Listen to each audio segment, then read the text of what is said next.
States has more bases than it has air defenses in the Middle East right now, despite there being 160, 165, 168 attacks, and a growing number really by the day. Is this a failure of imagination at this point? Why would there not be, I guess, this sort of thing taken into account? Why would they not reconcentrate, pull back to fewer bases where you do have air defenses, some measure of actually protecting these troops seriously? So two things on that. One, as you mentioned, 100, 150, 160, 165 attacks. For a majority, those attacks have been unsuccessful. We've seen a majority of those attacks have minor damage to infrastructure, incur minor casualties to our service members. Not saying we don't take those seriously, we absolutely do, but the impact of those on our bases has not been significant until what happened at Tower 22. And that was tragic, absolutely tragic, that we lost 3 service members and over 40 were wounded. So that is exactly why CENTCOM is doing the assessment and review that it is right now to determine what else we need to do, what happened, why this attack happened, how this drone was able to get through, how it was able to evade air defenses. But for the most part, our air defenses have been able to catch or been able to destroy any impact or any incoming from whether it be rockets or drones at bases. And as you mentioned, I think your question was, why don't you move troops into different areas where there are more robust air defenses, let's say. Across Iraq and Syria and Jordan, the mission of these service members is the defeat ISIS mission. So moving our troops and our service members into different areas takes away from their mission. That's what they're there for. That's what they're there to do. They're there to execute on and ensure the enduring defeat of ISIS and work with the partners, whether it's the SDF or the Iraqi security forces, to ensure the enduring defeat of ISIS. And that's exactly what they continue to do, despite the fact that these attacks happen, when they do. Sure. At the top, you read out raised some alarm about the supplemental and the situation with Ukraine and the PDAs and all of that.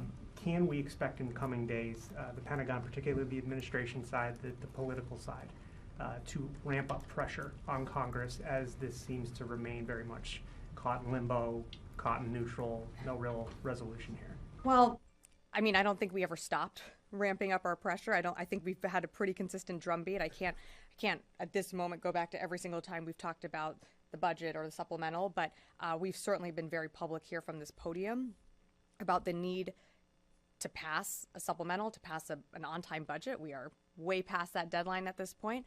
I think back in December when we passed when we sent out our last Ukraine package, we spoke around that time about we have no more money. We have no more authority to continue to give PDAs to Ukraine because we can't backfill our own stocks. So I wouldn't say that there's a renewed urgency. That urgency has been consistent. We've been saying it from the beginning. We've been sounding the alarm bells. All we can ask and continue to implore is that Congress pass a budget, pass a supplemental, so we can continue to provide aid to Ukraine. Dave. Forgive me if you said this at the top, but is any USA still going to Ukraine? The PDAs are run out, but what about USAI? There are certain contracts from USAI that are ongoing that have long-term contracts. I don't have that full list in front of me, but some of the contracts are years out. So yes, there are still some capabilities that will flow to Ukraine as those contracts close. Can you give us a list? We can work to get you something, or at least provide you some update of maybe some items that are still pending. Well, yeah, Fadi. Stuff that's going. Yeah, we'll work with you to provide what we can to update you on aid that continues to flow from USAI contracts. Fadi. Thank you, Sabrina. So the Defense Intelligence Agency released a report confirming that confirmed the Houthis' use of Iranian missiles and UAVs. Are you able to talk a little bit about the key findings in the report? Address the report from the podium.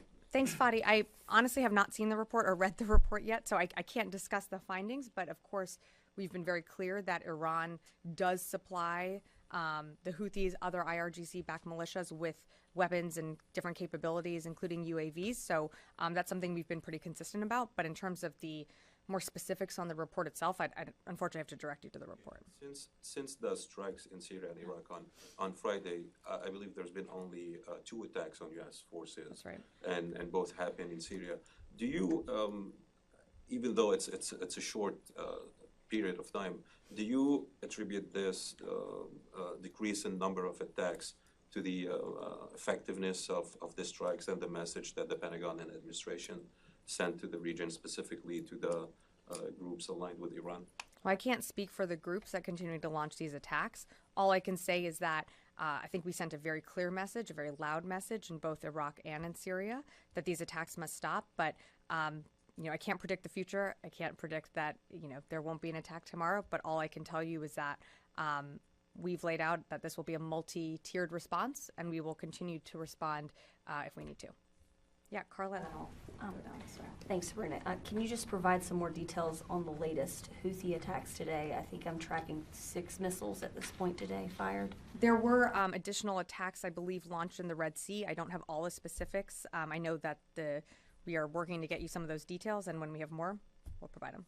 And then just to follow on Iraq and Syria, no new attacks, just to follow up on Fadi, no new attacks today on U.S. forces in Iraq and I'm not Syria. tracking any new attacks. Yeah. Laura. First of all, I really like your shoes. Oh, That needed to be said. Sorry. I am excited that this will be in the transcript as well. Yeah. Thank you. And on a totally different topic. Yeah, okay. Great. There were reports today that the U.S. is providing military aid to Guyana, and I'm wondering if you can elaborate on that. What are we providing? How much money? And are we actually sending weapons, or is it just aid? That's a great question. I don't have more for you on that, so I'm happy to take it. Yeah, great. Megan. Can we get an update on the attacks, the total number in Iraq and Syria and the Red Sea, and injuries? So total number of attacks in Iraq and Syria, I'm tracking as of today 168, 67 in Iraq, 100 in Syria, and of course the one in Jordan. And I'm sorry, in the Red Sea, let me just see here. As of February 2nd, so a few days ago, but as of February 2nd, I have that the Houthis have attacked or threatened commercial vessels 41 times since November 19th. I don't have the latest updates from, of course, the weekend and earlier today, but as I mentioned, we'll work on getting those numbers out to you. And injuries from Iraq, Syria, and Jordan? Injuries, I believe I said at the top that we're still tracking that there were 40 injured in the Jordan. Are you asking more about TBIs? Overall, like Overall. there were like roughly 80 last week. Has that number gone up since? I'm happy to take that question. I don't have those numbers in front of me. And then I want to follow up on the question about if you don't want to necessarily move troops around to bases that have better air defenses, is there any discussion about beefing up air defenses in the region before CENTCOM finishes its review? Yeah, I think the commander and the secretary and the chairman have, of course, discussed what else is needed to protect our forces in the region. I'm not going to go into those conversations or what changing our posture looks like, but that's absolutely something that is being discussed.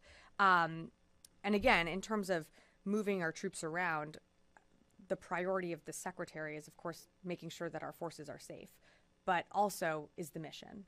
And the mission there is the enduring defeat of ISIS and making sure that our troops can do the job that they're there to do without these attacks happening and being protected. So again, CENTCOM is doing the review. They're going to continue to assess how this drone evaded our air defenses. And when we have more to share, we'll certainly share it with you. Tom, then Tom. Thanks, Sabrina. Yeah. Two questions. One on Ukraine, one on the Middle East. Sure. So on Ukraine, you sounded the alarm at the top about the... Just to be clear, we've been sounding the alarm. You have been, that's true. Yeah, okay. And I heard it again today. Great, great. Tucker Carlson is about to interview Vladimir Putin in Moscow. Great. The pro-Putin narrative is gaining traction in the US, and Republicans see continuing to block Ukraine aid as a winning political strategy. Is the Pentagon planning for the eventuality that Ukraine will never get any more money from the US? I don't think we're planning for the eventuality that the U.S. will never be able to provide or get money from Congress. I mean, you saw a bipartisan agreement or a bipartisan piece of legislation introduced in the Senate we House. Well, I mean, look, the Senate and the House are going to work through this. There is a handful of folks in both chambers that do not want to see aid to go to Ukraine. But on the flip side of that, we know that there are many in Congress that support and understand the urgent need to get Ukraine what it needs to defend itself. So we do have support. I know that I know that Congress will work through this and work through finding a way to not only pass a budget, but finding a way to pass a supplemental so that we can continue to support Ukraine, also keep our eye on the Indo-Pacific, continue to support our efforts in the Middle East as well. So you're optimistic then? I'm going to be optimistic. Yeah. And then on the second one, obviously the strikes on Friday in Iraq and Syria, and then Saturday in Yemen. Mm-hmm. Was there any reason why we didn't see, we're expecting the second wave of retaliatory strikes in Iraq and Syria. Does the Pentagon have the capability to operate in those three countries simultaneously, or was there a decision to hit Yemen, in distinction from Iraq and Syria? I think we've proven the fact that we can operate in multiple countries all at once, whether it be in the Indo-Pacific, EUCOM AOR, or in Central Command. We made the decision that we did because we felt it was the right time to conduct strikes in Iraq and Syria, and then the following day in Houthi-controlled areas in Yemen. We always reserve the right, at a time and place of our choosing, to conduct these strikes. And when we decide to do them, I'm not going to telegraph when we are going to continue follow-on efforts. But as you've heard the President say, the Secretary say, this is a multi-tiered effort, and I'll just leave it at that. Tom. Thank you, Sabrina. Follow-up question on funding. Yesterday, Doug Bush was speaking at CSIS, and he was talking about how we've ramped up production of 155 millimeter shells at the new plant in Texas. He was projecting if things go according to plan, we could be up to 100,000 shells, the goal by the end of this year. Is that being funded by something separately other than the money that we don't have, like referred to Dave, or how's that being funded? Or is that going to be impacted? I have two questions, but that's my first one. I mean, these are probably existing contracts that we had with the defense industry. I mean, we were very clear at the beginning of, I want to say it was early summer, that we have are trying to invigorate the defense industrial base to continue to provide 155 millimeter rounds. It's something that Ukraine continues to need on the battlefield. So I would direct you to Army to speak more to those contracts. Okay. The second one is, are you tracking, or is the Pentagon, the Pentagon tracking reports coming out of Konigsberg about GPS affecting GPS and maneuverings of aircraft and ships of NATO nations on the eastern flank? If you're tracking it, what updates can you provide, please? I don't have any updates for you on that. I'm happy to take that question. Are you, okay. Yeah, happy to take it. Yes, you and then Rio. 7 days ago, Kataib Hezbollah put a statement and they say that we are suspending attacks on the U.S. forces. Has they stopped the attacks on the U.S. forces since then? Well, you've seen attacks on U.S. forces in Syria. There were two.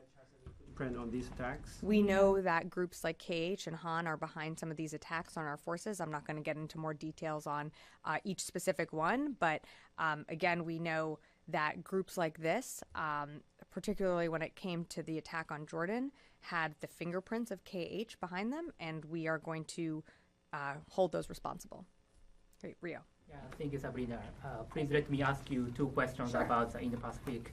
The first, last week, the Papua New Guinea said it is in talks with China over a new security deal. So is that a concern for the Pentagon? Would you reconsider the existing U.S. Papua New Guinea Defense Cooperation Agreement if Papua New Guinea establishes similar arrangement with China? Well, we don't ask countries to choose between the U.S. and the PRC. Every country has to make its own sovereign decision with respect to its security. But our defense cooperation agreement reflects our partnership and our shared values with Pacific countries, and of course the importance of ensuring the security and prosperity of the region to our shared commitment to the Indo-Pacific. The U.S. Congress has not approved a new funding program for Palau, Marshall Islands, and Micronesia, who are a member of the Compact Free Association. So how concerned is the Pentagon that the delay in funding could create an opening that China could take advantage of? Yeah, I think you heard what I said at the top. We're very concerned that we don't have a budget. We don't have a supplemental, which means, key areas of focus like the Indo-Pacific, like meeting our pacing challenge of the PRC. We are concerned that a continued delay could leave these partners vulnerable to influence and coercion. So yeah, we are absolutely concerned. Great. Jared. Hi, Sabrina. The IDF is investigating potential violations of law of war. Haaretz is reporting dozens of incidents that are being looked at by the IDF. Does the U.S. support this investigation, that the IDF investigate itself? I'm not aware of the investigation, but certainly any reports, if there's something that the IDF feels they need to look into, whether it's, I can't remember exactly how you phrased it, but we would support the IDF looking into any deaths of innocent civilians. How confident is the department in the IDF's ability to investigate itself for its conduct in Gaza? Well, we hold our partners to a high standard. We have investigations of ourselves. We do reviews of different events, so we would hold the IDF to the same standards that we hold ourselves to. I'm just going to go to the phones really quickly because before I forget, and then I'm happy to come back in the room. Idris, Reuters. Hey, Sabrina. Two quick questions. Firstly, I know you can't get into details about casualties from the Friday strikes, but the Iraqi government said civilians were amongst those killed. Can you say whether or not you believe at this point whether civilians were killed or not? And secondly, you guys were flying ISR missions over Gaza in assistance of hostage rescue efforts. Are those still flying, and will you continue flying them until all the hostages are back, or sort of is there a timeline for that? Thanks, Idris. So in terms of ISR over Gaza, I mean, we are assisting in trying to recover hostages and rescue hostages. I don't have more to share on ISR, only that we do continue to assist the Israeli government in bringing home Americans who are still held captive and others from different nations. In terms of reports on civilian casualties, I've seen those reports. We take any report of civilian casualties very seriously. As I mentioned, I don't have a battle damage assessment for you right now. It's something that CENTCOM is reviewing. And should we, when I have more information, I'd be happy to provide it. But of course, when it comes to any civilian casualty, we would take that very seriously. One or two more out on the phones. Heather, USNI. Thank you so much.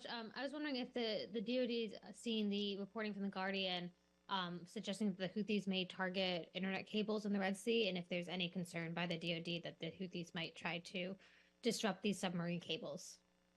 Thanks, Heather. I haven't seen the Guardian report, but of course, any disruption to ships being able to transit our own forces in the Red Sea, anything that could disrupt that, of course, we take very seriously, but I haven't seen the report, so I just can't really comment beyond that. And last question on the phone, Jeff, task and purpose. Thank you. I know you said you're hopeful that Congress will pass a budget, but I remember March 2013 and sequestration very well. So would it be possible for DoD to provide a list of what it would not be able to do if Congress passed a year-long continuing resolution? I understand if it needs to be taken, but just an outline of, how many planes can't be bought, ships can't be built, missiles can't be purchased, etc. I, too, remember March 2013 as I was in the House when sequestration happened. So very familiar with that. Look, Jeff, I'm not going to get into hypotheticals just yet. This legislation was just introduced. We still have a pending budget that the House and the Senate are going to work through. Again, we've been very clear on the fact that we are operating under a continuing resolution, which is significant risk to our national security as our adversaries are able to continue to modernize while we are handicapped at being able to invest in new technologies, start new programs. But I'm just not going to go into hypotheticals just yet, but appreciate the question. Time for, yes, one more over here. Go ahead. Okay, thank you, Sabrina. What do you have for Russia and Iran, as they said yesterday at the United Nations Security Council, that Washington is not looking for a solution in the Middle East, and its strikes in Iraq and Syria is just escalating the conflicts? I would say that attacks on U.S. forces over 160 times is escalating tensions in the region. We don't see conflict with Iran.